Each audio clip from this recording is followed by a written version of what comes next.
Hello बच्चों, कैसे हो आप? आशा है ठीक होंगे। तो चलिए शुरू करते हैं कक्षा 10वीं एनसीईआरटी हिंदी विषय की कविता सूरदास के पद। सूरदास के पद पढ़ने से पहले हम इस कविता के कवि हैं उसके विषय में थोड़ी सी जानकारी ले लेते हैं बच्चों। तो जो सूरदास जी हुए हैं वो हिंदी साहित्य के भक्ति काल के प्रमुख कवि हुए हैं। अब भक्ति काल क्या कब होता है? हिंदी साहित्य में हमें पता है कि भक्ति काल जो है वो हिंदी साहित्य का स्वर्णिम काल कहा जाता है, यानी सबसे अच्छा काल कहा जाता है।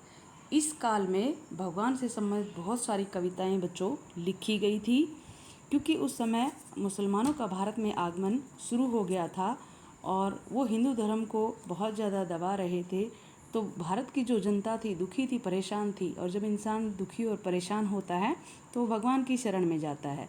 तो हिंदी साहित्य के भक्ति काल में, जो कि 1350 से 1650 ईस्वी के आसपास का था, उस समय भारत के में एक भक्ति की धारा बही थी।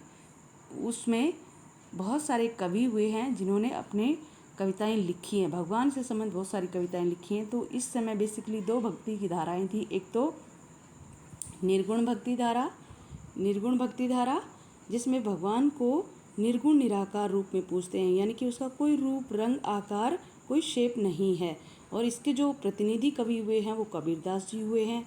दूसरी जो धारा है सगुण भक्ति धारा, यानी कि इस धारा के तहत भगवान को रूप आकार मान करके उसको मूर्ति के रूप में, जैसे पत्थर की मूर्ति, धातु की मूर्ति, उसके रूप का पूजन किया गया इस भक्ति धारा के तहत।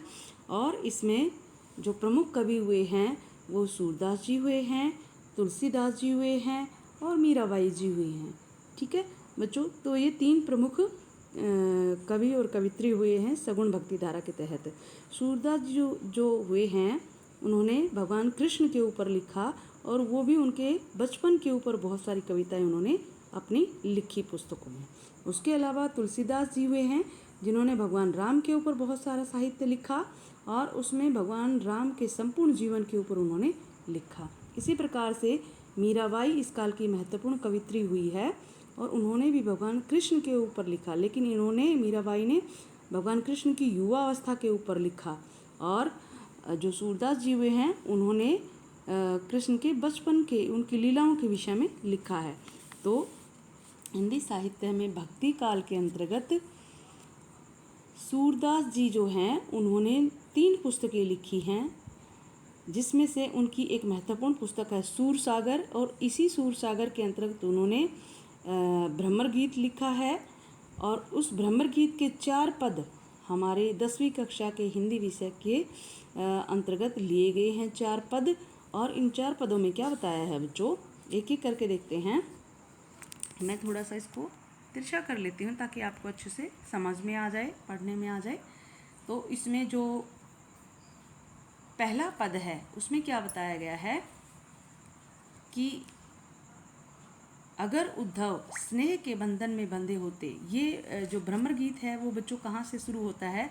ये शुरू होता है जब कृष्ण जी कंस को मार देते हैं और मथुरा के राजा बन जाते हैं, वहीं रहने लग जाते हैं। तो वो कई दिनों बाद गोपियों के पास संदेश भेजते हैं उद्धव के माध्यम से कि तुम मुझे भूल जाओ, और योग का संदेश दे करके वो भेजते हैं कि निर्गुण निराकार ईश्वर को अपना लो और मुझे भूल जाओ। तो जब उद्धव ये संदेश लेकर के गोपियों के पास आता है तो गोपियाँ अब उल्हाना देती हैं, यानी कि वो व्यंग करती हैं। उसी समय एक भंवरा आ जाता है, उस भंवरे को संबोधित करती हुई वो उद्धव के ऊपर व्यंग बाण छोड़ती हैं, जिसमें 4 प्रमुख पद हैं। पहले पद में बताया गया है कि अगर उद्धव स्नेह के बंधन में बंधे होते, गोपियाँ कहती हैं कि अगर उद्धव स्नेह के बंधन में बंधे होते तो वो विरह की वेदना को, गोपियों की विरह की वेदना को वो अनुभव कर पाते। दूसरा जो पद है उसमें बताया गया है बच्चों कि गोपियों के मन की जो आशाएं हैं, अभिलाषाएं हैं, वो मन में ही रह गई। उनको ये आशा थी कि भगवान कृष्ण उनके पास उनसे मिलने के लिए आएंगे, जो उनके बचपन के साथी हैं उनसे मिलने के लिए आएंगे, उनसे बात करेंगे। अब वो राजा हो गए हैं तो उनसे मिलने ज़रूर आएंगे, लेकिन वो नहीं आए। तो उनके मन की जो इच्छाएँ थी, आशाएँ थी, अभिलाषाएँ थी, वो मन में ही रह गई। तीसरा जो पद है बच्चों, उसमें बताया गया है कि योग साधना कड़वी ककड़ी के समान है। ये जो उद्धव योग का संदेश लेकर के आई हैं, ये गोपियों को कड़वी ककड़ी के समान लगा और उन्होंने कहा कि ये कड़वी ककड़ी उन्हीं को ही दो जिनके मन चंचल होते हैं, यानी जो कभी किसी को अपना भगवान मान लेते हैं और कभी किसी को अपना भगवान मान लेते हैं, ऐसे लोगों को ले जा करके ये कड़वी ककड़ी, योग रूपी कड़वी ककड़ी है वो दे दो। चौथा जो पद है बच्चों, उसमें क्या बताया गया है कि कृष्ण ने, गोपियां हैं वो उलाहना देती हैं उद्धव को कि कृष्ण ने अब राजनीति पढ़ ली है और उद्धव जैसे गुरु मिल गए हैं उनको, तो अब वो और भी चतुर हो गए हैं। एक तो पहले से ही चतुर थे और भी चतुर हो गए हैं। तो ये बताया गया है जो पद हैं उनमें। अब हम एक एक करके इन पदों की व्याख्या पढ़ेंगे। तो चलिए शुरू करते हैं। पहला जो पद है उसमें क्या बताया गया है, गोपियाँ व्यंग कर रही हैं। ये ब्रज भाषा में लिखा गया है, हमें पता है सूरदास जी ब्रज भाषा के बहुत ही महत्वपूर्ण कवि हुए हैं। तो उन्होंने क्या पहले पद में क्या लिखा है, उद्धव तुम हो अति बड़ भागी, कि हे उद्धव तुम बड़े भाग्यशाली हो। क्यों भाग्यशाली हो? क्योंकि तुमने अप्रस रहत स्नेह तगाते नाहिन मन अनुरागी, कि तुम अछूते रह गए, स्नेह के बंधन में तुम नहीं बंधे, स्नेह के धागे में नहीं बंधे और तुम्हारा मन अनुरागी नहीं हुआ। किसके प्रति? कृष्ण के प्रति तुम्हारा मन अनुरागी नहीं हुआ। पुरिन पात्र रहत जल भीतर तारस देह न दागी, कि तुम्हारी दशा तो उद्धव कुछ ऐसी है जैसे कमल का पत्ता पानी के भीतर रहकर भी उसके ऊपर पानी की एक बूंद नहीं ठहरती, तुम भी ठीक उसी प्रकार कृष्ण के पास रहकर भी उसके प्रेम से वंचित हो। यानी कि उसके प्रेम का प्रभाव तुम्हारे ऊपर नहीं पड़ा है, जबकि तुम उसके पास ही रहते हो। उसके बाद अगली लाइन में क्या कहा गया है, जो जलमा तेल की गागरी बूंद न ताको लागी। एक और उदाहरण देती हैं गोपियाँ और कह रही हैं कि जिस प्रकार से तेल से लगी हुई गागरी, गागरी का मतलब मटकी, कि जिस प्रकार से तेल लगी हुई मटकी को जब जल में डुबोया जाता है तब उस पर एक भी बूंद पानी की नहीं ठहरती, हे उद्धव तुम्हारी भी दशा कुछ ऐसी ही है कि तुम कृष्ण के पास रहकर भी उसके प्रेम का प्रभाव तुम्हारे ऊपर बिल्कुल भी नहीं पड़ता है। तो तुम एक तरह से क्या हो, चिकने घड़े हो। चिकना घड़ा बोला जाता है ना, एक मुहावरा होता है, जिसके ऊपर कोई असर नहीं पड़ता है पानी की बूंदों का, तुम वैसे ही हो।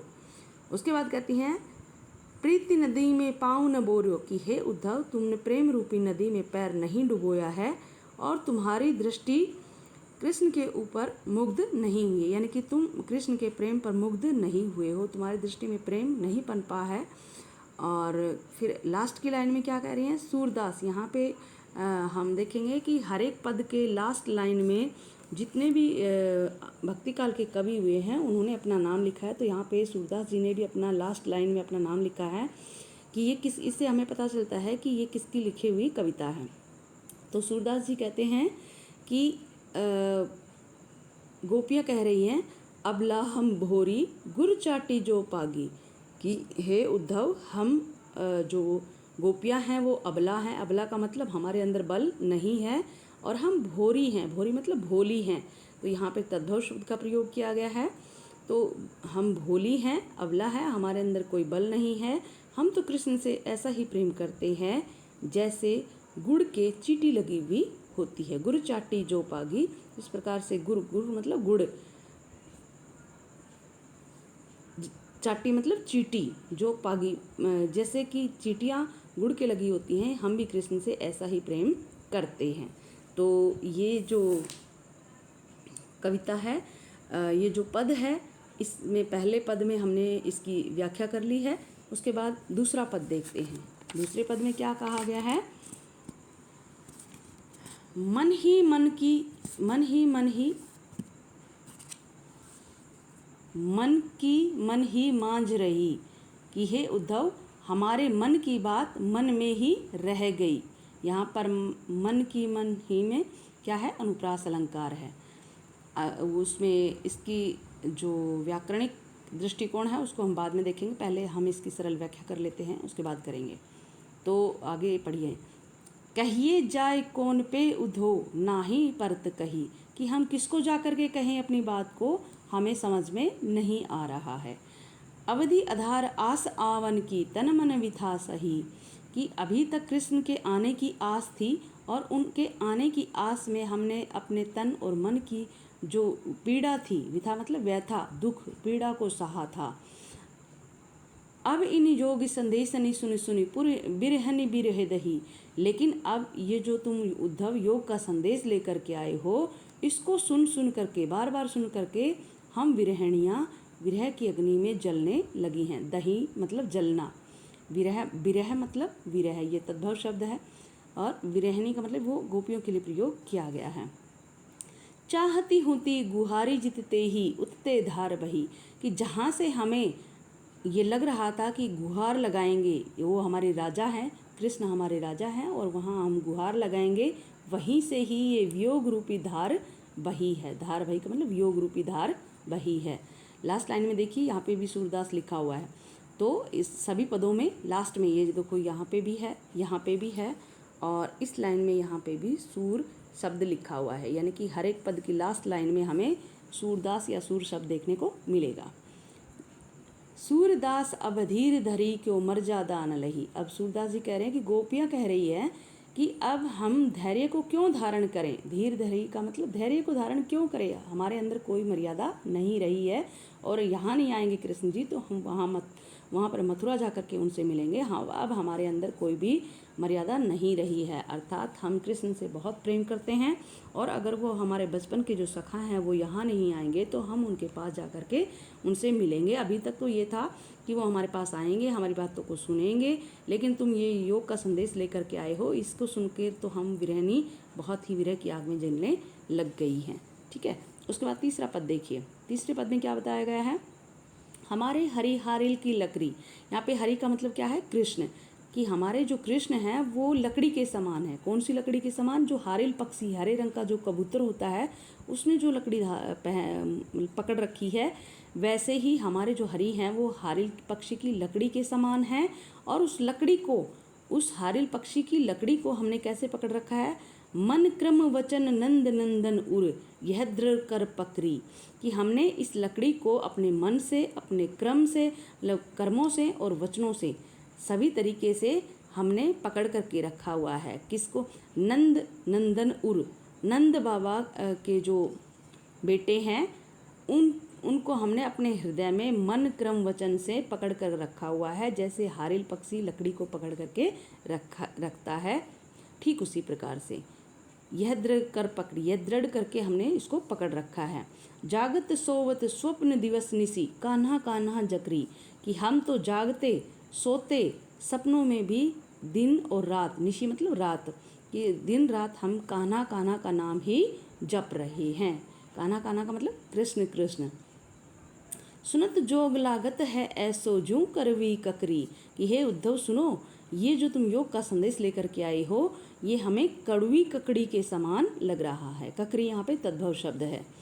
सू तो व्याधि हमको ले आए देखी सुनी न करी, यह तो सूर तिन ही ले सौंपो जिनके मन चक्री, कि यह जो उद्धव सुनो, तुम व्याधि लेकर के आए हो, योग रूपी जो बीमारी लेकर के आए हो, इस बीमारी जो हमने न कभी देखी है और न ही किसी से सुनी है, यह तो उद्धव उन्हीं को ले जा कर के सौंप दो जिनके मन चक्री हैं। चक्री मतलब यहाँ पे चंचल है। चंचल मतलब कैसे, जो कभी किसी को अपना भगवान मान लेते हैं, कभी किसी को मान लेते हैं, तो ऐसे लोगों को चंचल कहा गया है साहित्य में।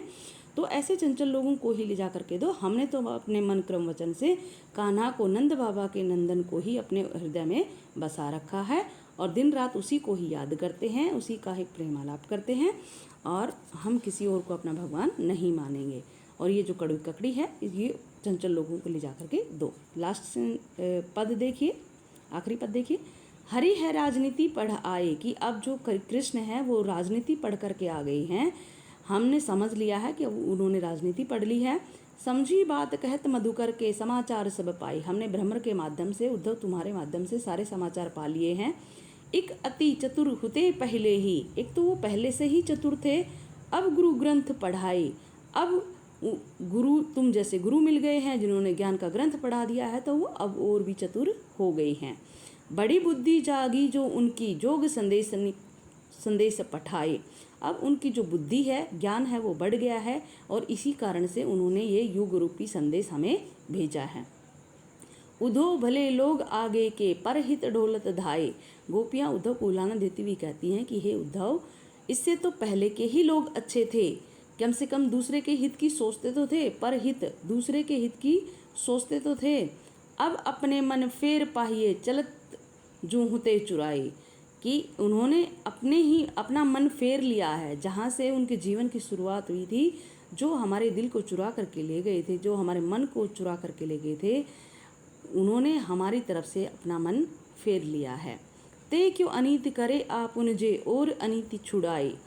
राज धर्म तो यह सूर जो प्रजा न जाहि सताए, कि हे उद्धव, जहाँ जिसका कार्य ही दूसरे की अनीति, दूसरे के अन्याय दूसरे व्यक्ति को न्याय दिलाना है, वही अन्याय क्यों कर रहा है। जिसका कार्य ही दूसरे को न्याय दिलाना है, वो खुद हमारे साथ अन्याय कर रहा है।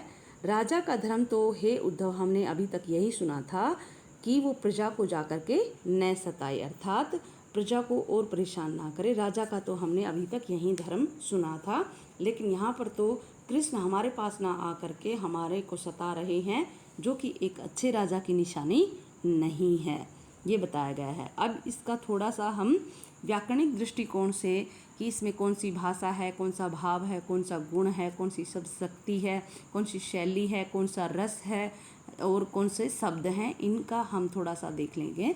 तो पहला जो हम पद है उसको लेते हैं। तो पहला जो बाकी सभी पद ब्रज भाषा में ही लिखे गए हैं, हमें पता है, और इन सभी पदों में व्यंग का भाव है और माधुर्य गुण का प्रयोग किया गया है। माधुर्य गुण क्या होता है, हमें पता है 3 प्रकार के गुण होते हैं। एक तो ओज गुण होता है, जो वीरता की कविताएं होती हैं उसमें ओज गुण होता है, जो प्रेम की कविताएं होती हैं उसमें माधुर्य गुण होता है, और तीसरा प्रसाद गुण होता है। तो इस जो कविता है, ये जो कविता है, इस कविता में माधुर्य गुण का प्रयोग किया गया। प्रेम की कविता है तो इसमें माधुर्य गुण है। इसी प्रकार से शब्द शक्ति जो है इस कविता में, वो लक्षणा शब्द शक्ति है बच्चों। लक्षणा शब्द हमें पता है 3 प्रकार की शब्द शक्ति होती है। शब्दों में कहने की शक्ति होती है, उसको शब्द शक्ति कहा जाता है। तो तीसरी जो शब्द शक्ति है,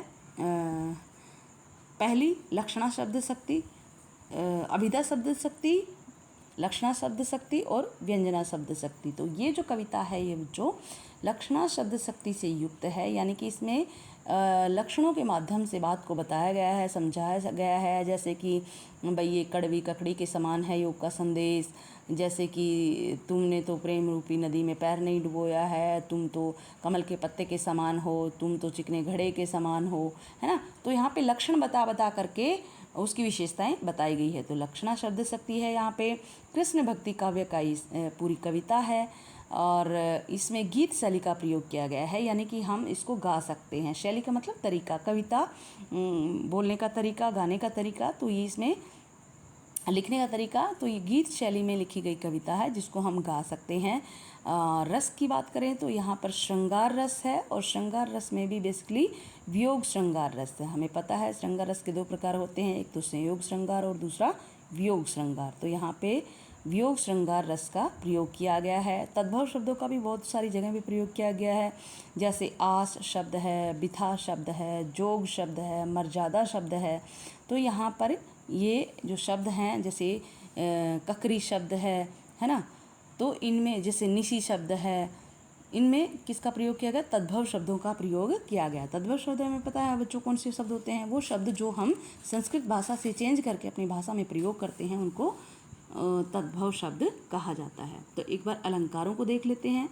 तो अलंकारों में अगर हम बात करें तो अनुप्रास अलंकार, अगर इस पद में अनुप्रास अलंकार की बात करें तो नाहीन मन अनुरागी, यहाँ पर कौन से अलंकार का प्रयोग किया गया है, यहाँ पर अनुप्रास अलंकार का प्रयोग किया गया है। क्यों किया गया है? जैसे यहाँ पे भी न है और यहाँ पे भी न है। हमें पता है अनुप्रास अलंकार कहाँ होता है, जहाँ पर किसी वर्ण की बार बार आवर्ती होती है तो वहाँ पर अनुप्रास अलंकार होता है। फिर चाहे वो वर्ण कहीं शब्द की शुरुआत में आए, चाहे बीच में आए, चाहे अंत में आए, अगर कोई वर्ण 2 बार रिपीट होता है, 2 से अधिक बार रिपीट होता है तो वहाँ पर अनुप्रास अलंकार होता है। तो नाहीन मन अनुरागी में यहाँ पर न जो वर्ण है बार बार आ रहा है और इसके कारण यहाँ पे अनुप्रास अलंकार है। उसके अलावा पुरीन पात रहत यहाँ पर भी अनुप्रास अलंकार का प्रयोग किया गया है। जैसे कि पात और रहत, यहाँ पे तय वर्ण है, यहाँ पे भी तय वर्ण है, तो इसके कारण यहाँ पे कौन सा अलंकार है?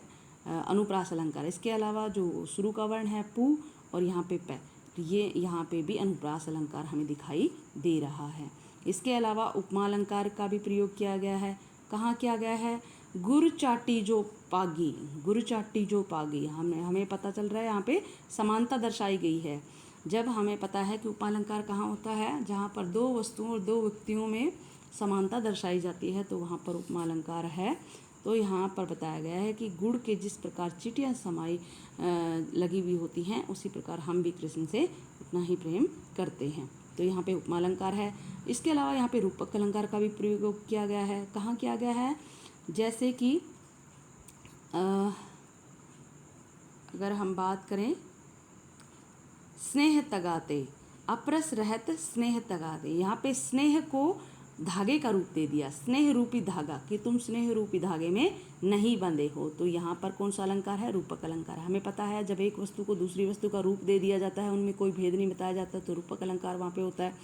तो यहाँ पर रूपक अलंकार है। इसके अलावा प्रीति नदी में भी रूपक अलंकार है। प्रेम रूपी नदी में और प्रेम में कोई अंतर नहीं नज़र आ रहा, यानी एक को दूसरी का रूप दे दिया, तो यहाँ पर भी कौन सा अलंकार है? रूपक अलंकार का प्रयोग किया गया है। इसी प्रकार से यहाँ पे उदाहरण अलंकार भी है। जैसे जो जलमाह तेल की गागरी बूंद न ताको लागी, यहाँ पर जो जलमाह तेल की गागरी बूंद न ताको लागी, यहाँ पे उदाहरण अलंकार का प्रयोग किया गया है। तो इस प्रकार से अलंकारों का प्रयोग है इस पद में। दूसरे पद में देखते हैं। दूसरे पद में अनुप्रास अलंकार का प्रयोग कहाँ पे किया गया है? मन ही मांझ रही, तो यहाँ मैं वर्ण की आवृत्ति हो रही है, इसलिए यहाँ पे अनुप्रास अलंकार है। इसके अलावा बच्चों यहाँ पे भी तन मन विथा सही, यहाँ पे भी अनुप्रास अलंकार है। बिरहनी बिरह दही, यहाँ पे भी अनुप्रास अलंकार है। और सुनी शब्द, जहाँ पे कोई शब्द 2 बार रिपीट होता है, दोनों का सेम अर्थ होता है, तो वहाँ पे पुनरुक्ति प्रकाश अलंकार होता है। तो यहाँ पे पुनरुक्ति प्रकाश अलंकार का भी प्रयोग किया गया है। ठीक है। इसके अलावा धीर धरी में भी अनुप्रास अलंकार का प्रयोग किया गया है। अगले पैराग्राफ में देखते हैं हरी हारिल की लकड़ी, यहाँ पे हरी को हारिल की लकड़ी बता दिया गया है, तो ये रूपक अलंकार है यहाँ पर। ठीक है। और तो इस प्रकार से अलंकारों का प्रयोग इसमें किया गया है। तो ये थी बच्चों सूरदास के पद की मास्टर वीडियो। अगर समझ में नहीं आए तो 1-2 बार इसको वीडियो को दोबारा देख लीजिएगा, पॉज करके देख लीजिएगा, आपको समझ में आ जाएगी। तो आज के लिए इतना ही, मिलते हैं किसी नेक्स्ट वीडियो में किसी नए टॉपिक के साथ। तब तक जय हिंद, जय भारत।